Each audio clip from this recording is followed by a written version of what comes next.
Good afternoon, Rotarians and guests. Welcome to the Rotary Club of Toledo. Before we get started today, I'd like to actually dedicate this meeting.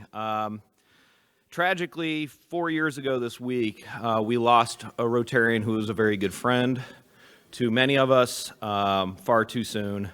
So I would like to dedicate this meeting today in memory of Sean Cree. I miss him terribly, but may he rest in peace.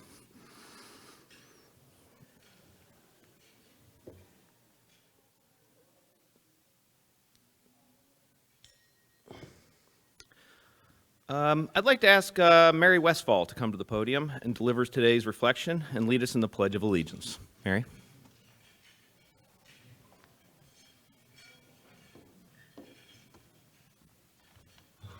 Thank you, President Travis.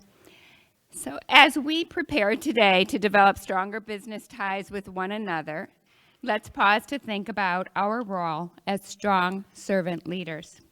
Dear God, we thank you because you have raised up, anointed, and appointed people to serve and to lead in this community. What an honor and privilege it is to be entrusted with this responsibility.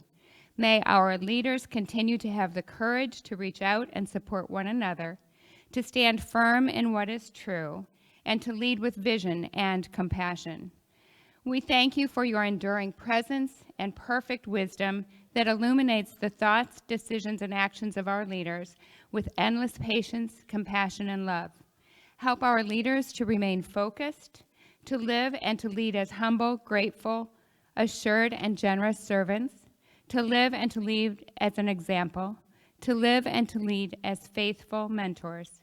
In our relationships with one another, help us to have the mindset to serve others, not for personal gain, but for the greater good.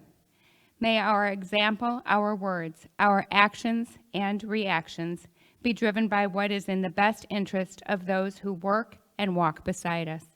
We pray this in your name. Amen. Please join me in the Pledge of Allegiance.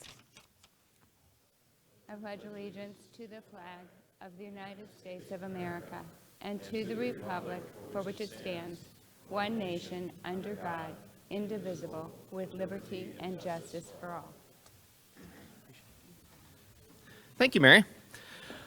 As we begin our meeting today, I'd like to thank and acknowledge Danbury Realtors as our month sponsor and Rotarian Max Reddish. So Max, thank you very much. I've got a little carryover business from a couple meetings ago. I've been doing really well this year. I kind of slipped. So there's a couple more bucks towards to whatever we're going to donate my potty mouth to at the end of this year. But does anyone have any guests with them today? If so, please come to the floor mic and introduce them.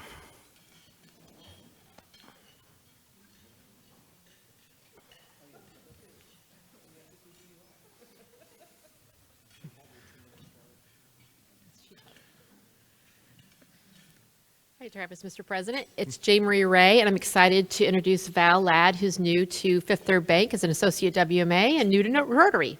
Excellent. Welcome. Thank you.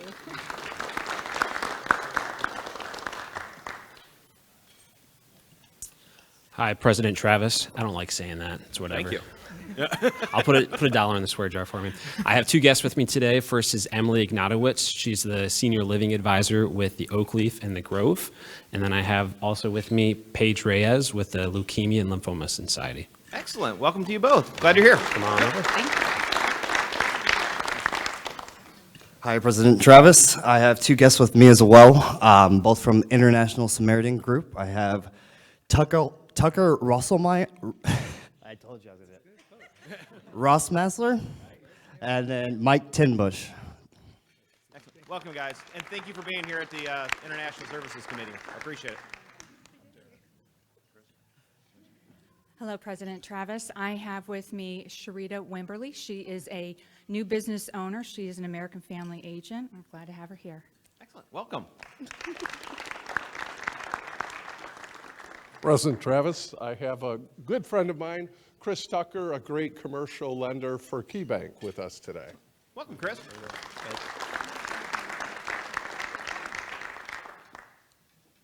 Sorry, I was at the back of the line.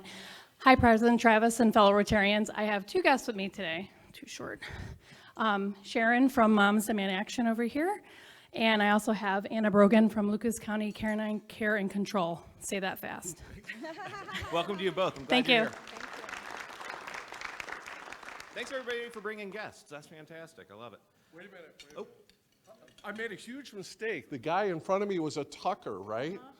It's Chris Hill, not Chris Tucker from KeyBank. hi, Chris.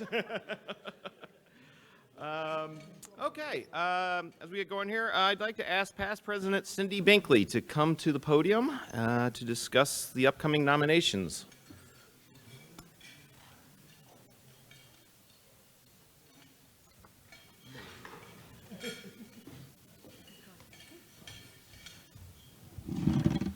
Good afternoon, everybody. As you know, every year we open up nominations for the upcoming board and vice president for any of the directors that may be leaving. So this next year are the ones that are in their last year of their term coming up are Donna Brogan, Steve Miller, and Heather Carnes.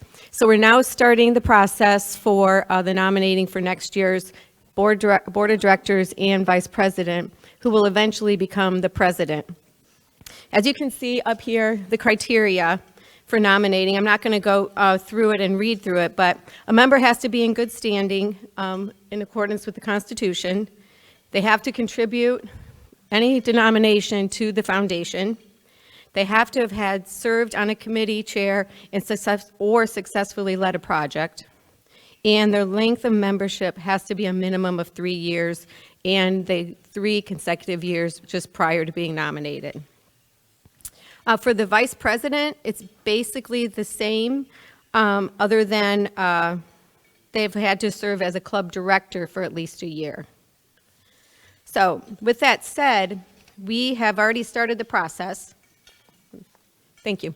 We met already on the 11th, a nominating committee consisting of myself, Travis, Kevin, Jackie, well, I don't know if Jackie's really considered a member, but a board member was Scott Hinshaw, Judy Leb, and Shanda Gore.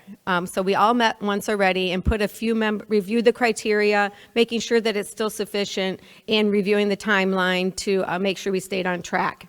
We've come up with some nominations already and have reached out to them, but there are a couple pieces of paper on your table as we do take nominations from our membership.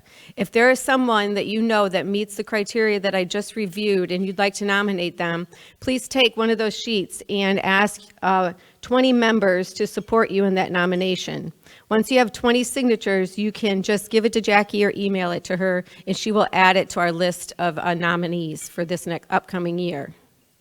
So I'm making this presentation today to you. We'd like to have all of those back by November 6th, which is not much time. I think it's a week from today. So you'd have to hop on it and get those signatures rolling. Following that, we'll then meet again, the committee will, the following week, and hopefully have all the ballots on the table for you to vote by December 4th and make an announcement by the 14th. Prior to that, on the 11th, there's something called the Tellers Committee, which consists of 3 people who will actually tally all of the votes that come in.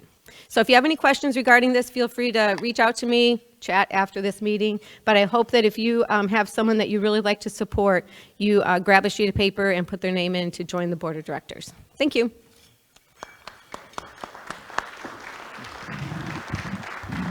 Thanks, Cindy. Next up, Kevin Mullen, will you please come to the podium and give an update on the large club conference? Thank you, President Travis. As some of you may know, every year the largest Rotary clubs in the country get together to share best practices. And this past week, that conference happened in Baton Rouge, Louisiana. Jackie and I had the privilege of attending that conference, representing our club, but also sharing ideas and taking some ideas with us.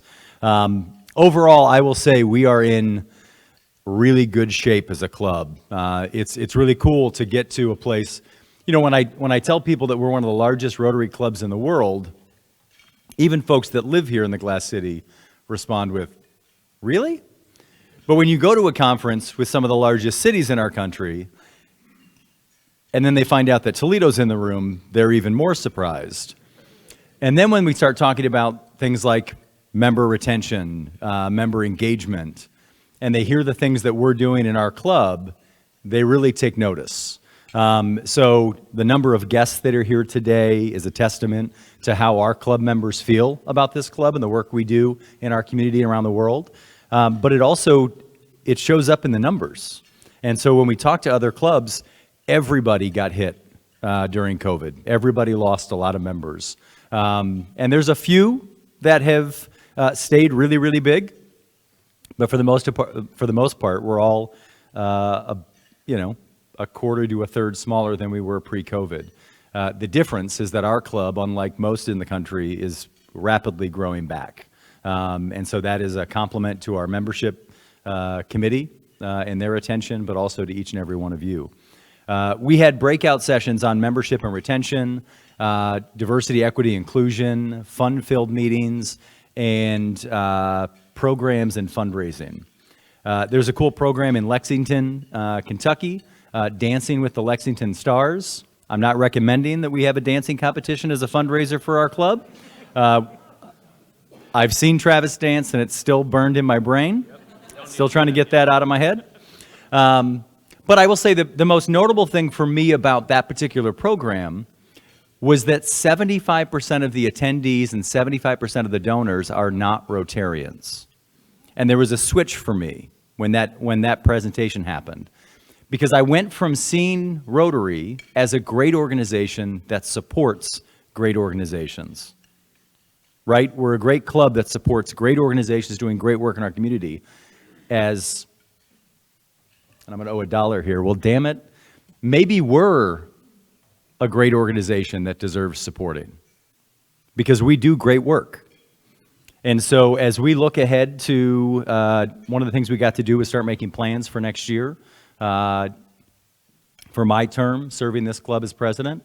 But I want us to take back that claim, and I want the community to know that we are an organization that's worth supporting, whether you're a member of this club or not, whether your business sits around a table here or not. We're an organization doing great work in this community and around the world, and we're going to stand up and we're going to be loud. The last thing I'll say is I threw out one big crazy idea that we're going to see if it sticks. But when all these clubs get together, we all get together and we celebrate together and then we leave.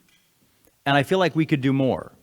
And so what I've challenged some of the executive directors is to look to see if it would be possible. And again, I don't have the authority to offer this because I'm on the club side, not the foundation side. But man, what if our clubs and our foundations got together for the large club conferences? And every time we go into a community, we provide a matching grant to the host community. So let's say every club came in with $5,000 as part of what we pay to attend the large club conference is a grant, but it's a matching grant for Baton Rouge that if they can raise $250,000, the 50 largest clubs in the country are going to bring in another $250,000. What happens then is we invest $500,000 in the largest communities in our country, helping grow the Rotary brand, helping have an incredible impact. Baton Rouge was beautiful. The food was amazing. The music was great. But there's also an incredibly large homeless population. Think about what we could have done over these 4 days if we had done something more than just share ideas amongst each other. So excited for that opportunity, grateful for the club in supporting us doing that, and excited for next year. So thank you. Thanks, Kevin. Okay, so next up, just a little bit reminder, the swag shop. We said we were going to close that yesterday. We lied a little bit. We've extended that one more day, so everybody gets a chance. If you want to get in on this cycle of ordering, make sure you take a picture, get a scan of that, but go get your Rotary gear and wear it proudly.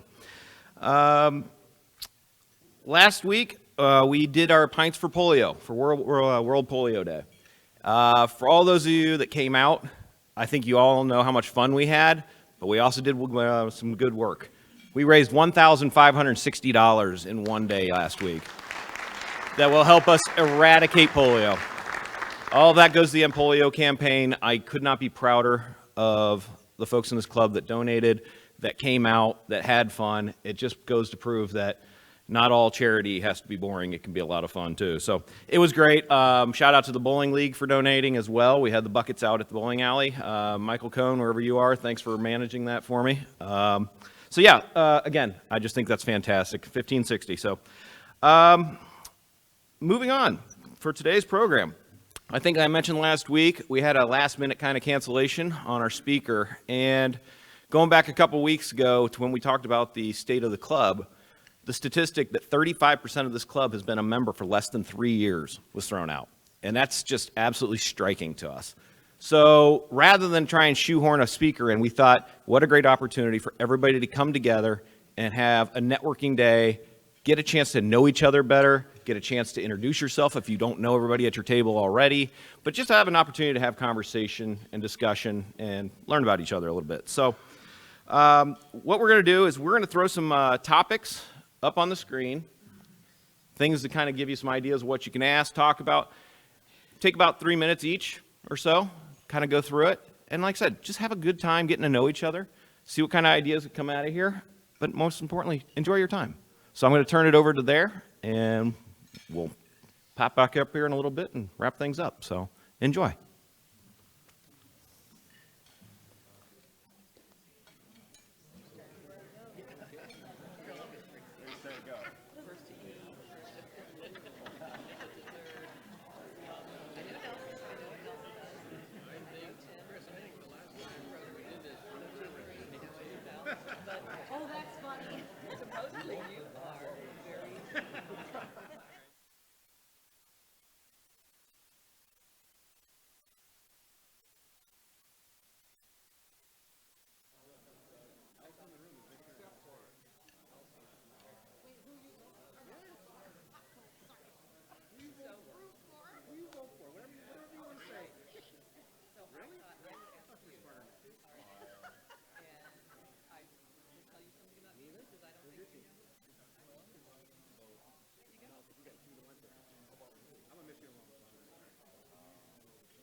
I actually, I moved down to Cincinnati after college, initially to get a job teaching. I taught economics and science for 5 years. Got started in a family business, started an office down there. But then after COVID, everything was virtual. And all my clients moved virtual. I decided, what the heck? I moved back to Toledo. Which I swore I would never do, but actually I really enjoy Toledo. Having been in the city, it's really busy, and only 5 years away from my office. I'm putting like no miles in my car now. Yeah. It's my dad, my brother Travis, and myself.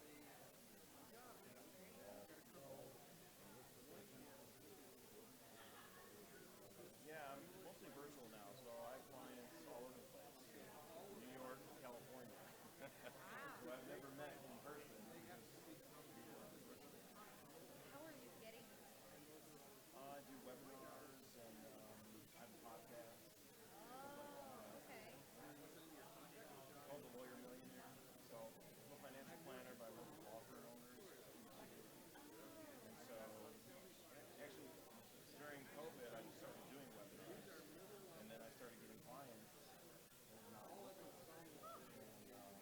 Yeah, the whole business kind of shifted and changed. I don't mind it because it's very flexible. I can work from anywhere.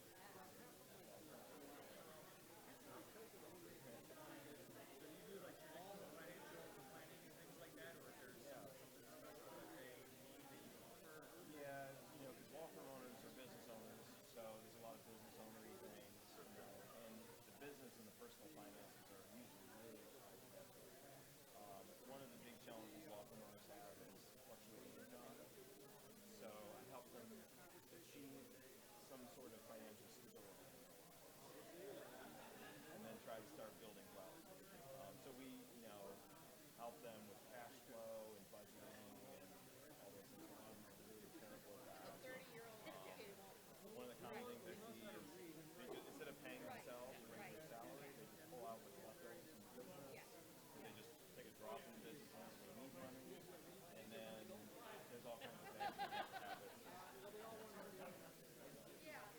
Usually when people I work with, it's like they're making really good money. They don't have any savings. And they're still like living paycheck to paycheck. So it's like, okay, how do we, I've got one client who spends $30,000 a year on anything. Okay, let's see what we can do here.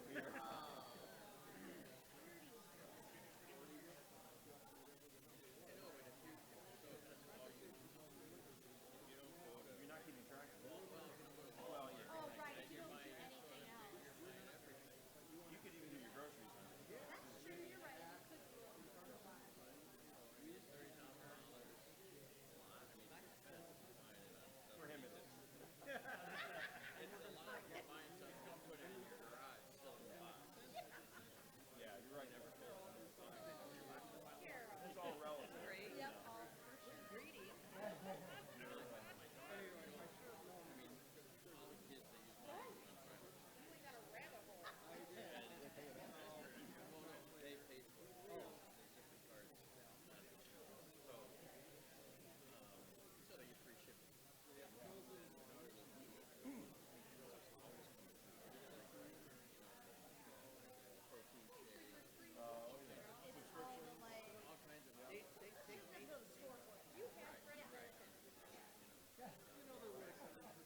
to running a law firm, that's not traditional kind of, you can see over and above advice.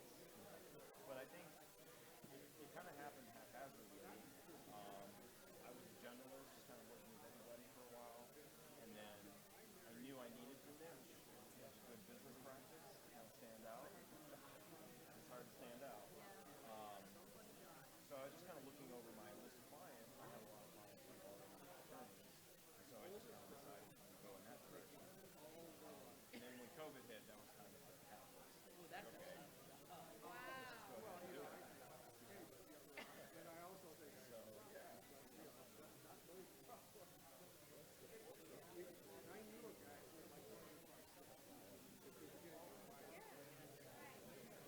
What's the pressure in terms of technology? Oh, yeah, sure. Yeah, there's a lot of concern about AI, how AI is going to replace lawyers. And I think the smart attorneys are trying to figure out how they can incorporate AI into their practices to make them actually more efficient.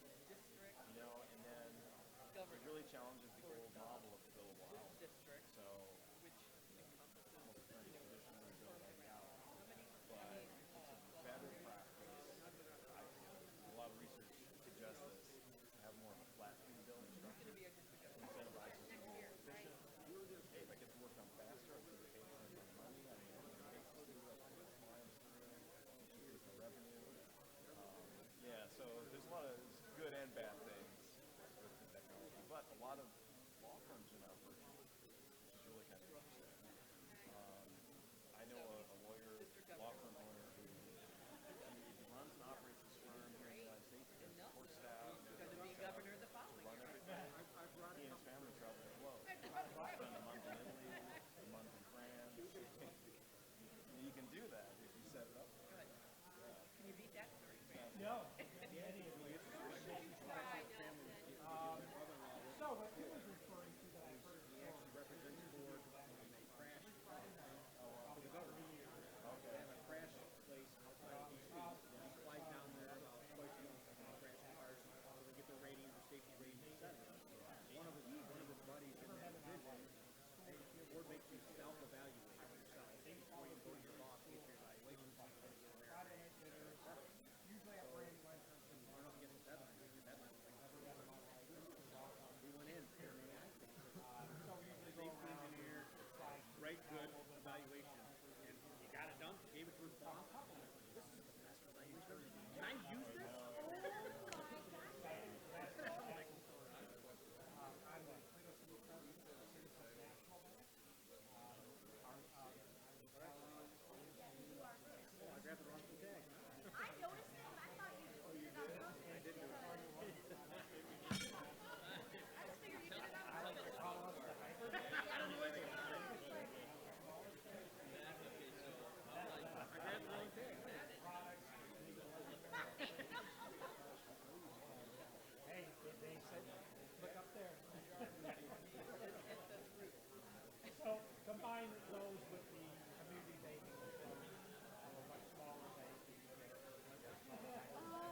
from Homer, Michigan, not Sam from Homer. Steve from Homer. That's right. That's the thing I grabbed it.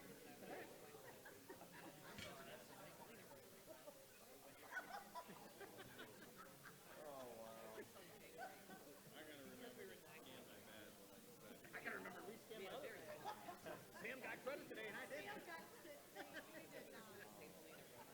No, I'm Huntington Center, Glass City Center, Training and Theater, private company, based in overseas, public mostly in the United States, facilities in Europe, Asia, a little bit in South America. I moved here from Grand Rapids, Michigan in 2008 to open Huntington Center, called Lucas County Arena back then. We didn't have Banger yet. So we would get lots of. I've been here ever since. I tell the story that I left Grand Rapids, downtown Grand Rapids, never been there. Because they would all bid on each other. I came down and I got, for my interview, I got put up in the park here. And I brought my wife with me. She said, what in the hell are you doing? I said, what? Wait a second. I said, all right.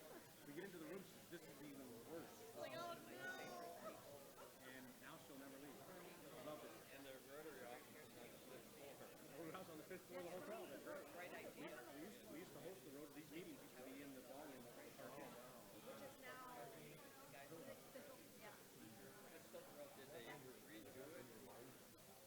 I have, yeah. When I went to Michigan, I was a above average baseball player. I could have played Division III baseball. So I tried to walk on to Michigan baseball. No free and was broke at the time. Put his arms around me and said, son, we really appreciate you coming out, but we're not going to meet you. Okay. I'll be back next year. So I started working in the athletic department. Actually, I started officiating. I'm a Division I baseball coach. I was in the Big Ten and back and graduated baseball here. I worked high school football, high school basketball too. But that was I started doing my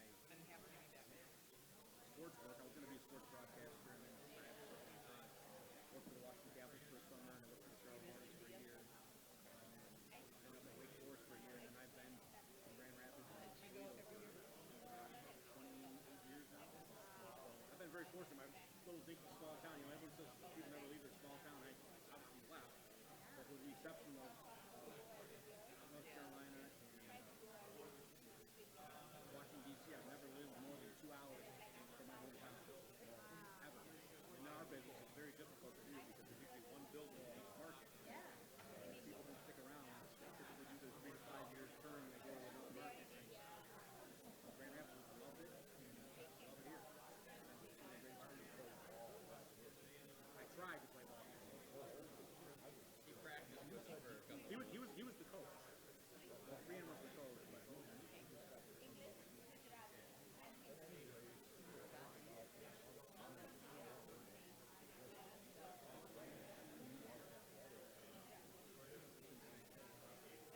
they got it. They bring it in. I mean, that's what's amazing. They claim it's about 2.5 years.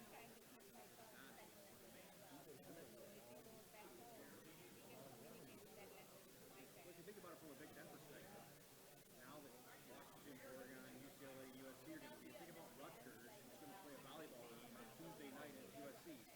5.5-hour flight. Probably got to get there the day before. They don't miss the game in case they have travel issues. They do the game, it probably plays at 7 o'clock at night, which is 10 o'clock in Rutgers. They probably have an early morning flight the next morning. You got to go back, try and go to class. It doesn't make any sense. The whole thing doesn't make sense. But, the Big Ten gets $62 million a year per school just for TV. And it's all football and basketball related. But that's how they fund the other sports. And Bowling Green's entire athletic department budget is the entire athletic department. Toledo's is the highest funded in the MAC, and theirs is 28. And Michigan gets Ohio State gets $62 million just for TV money. That's not before they sold the big house and the Rose Shoe and all the other things. Ohio State's athletic department budget last year was $212 million. Michigan was $206 million. Insane. Right. I live this stuff. I live this stuff.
When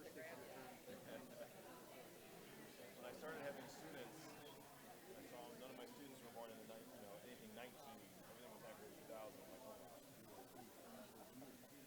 Yeah, I taught for 5 years.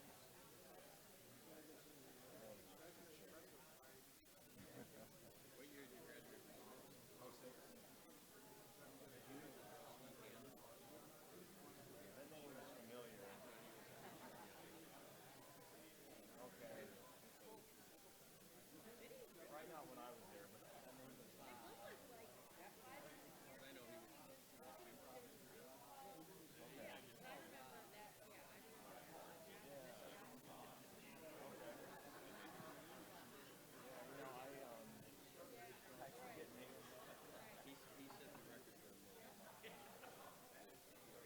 Okay. Okay.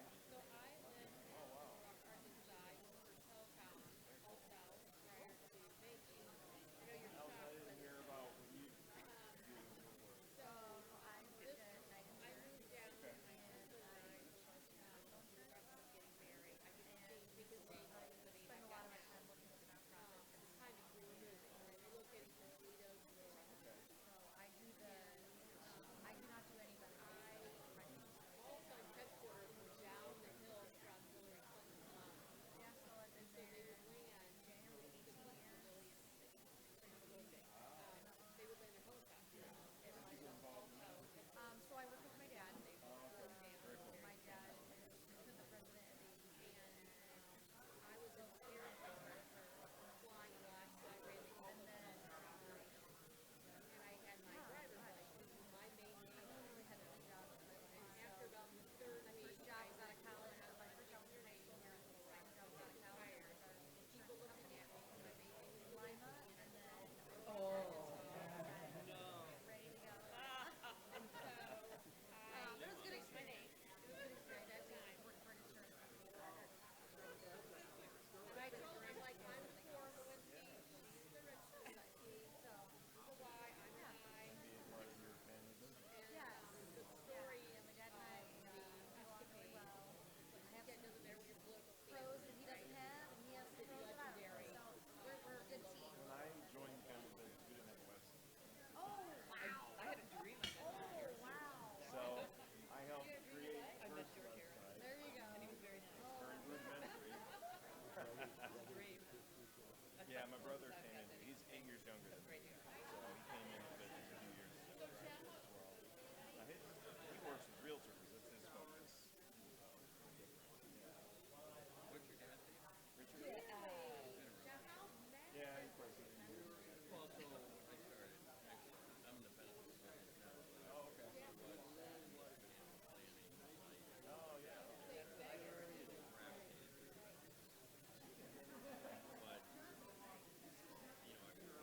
typically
Okay, everybody.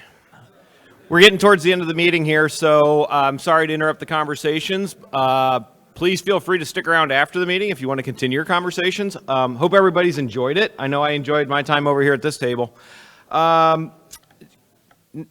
Next week, please join us as District Governor Jim Duke will be joining us and giving us an update on the district. There is one committee meeting this afternoon, which is the Peace Committee, which will be meeting in Summit A. Other than that, go out, create hope in the world, have a wonderful week, and we'll see you all later. Take care.